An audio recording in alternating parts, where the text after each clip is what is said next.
G'day, welcome back to my channel.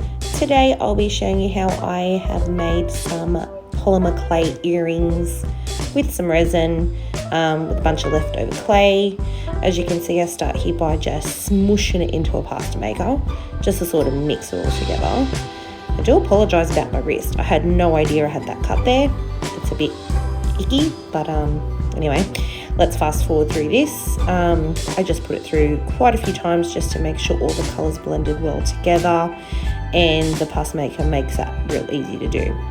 So at this point, I chop it all, with my little blade, and I'm using an alcohol ink. I believe it's can't remember the brand. I should probably look that up. I'll put it in the description below.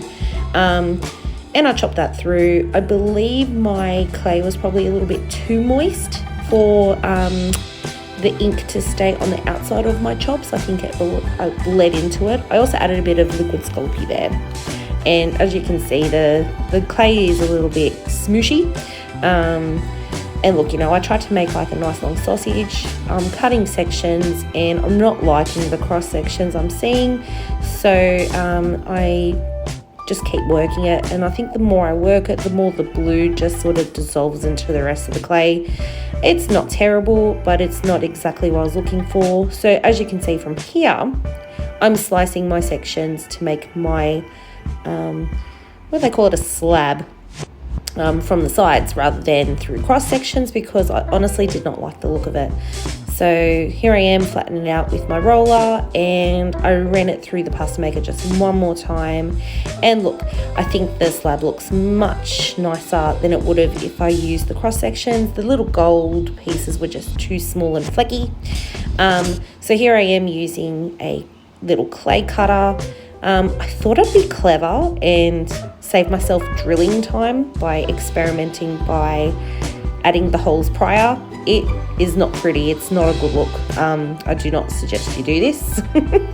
And then once I do the satisfying peel, I put the pieces onto some baking paper and then onto a tray, and I baked it for half an hour in, I think, 130 degrees Celsius, and they came out great. So the next step here is I'm using some UV resin, using the same colour I did with the clay, just for that consistency. And I'm putting the UV resin into the silicone molds. So I ended up doing 2 layers. This is the first layer. The second layer, I ended up putting little specks of the gold again and putting it under the UV light there. And yeah, I ended up with some nice little circles to go with it too. And that's what I ended up with. I drilled the holes, well, I had to re-drill the bottom ones because honestly, And then I covered them with some more resin and attached some posts on behind the circles in the back, and they're done. Let me know what you think.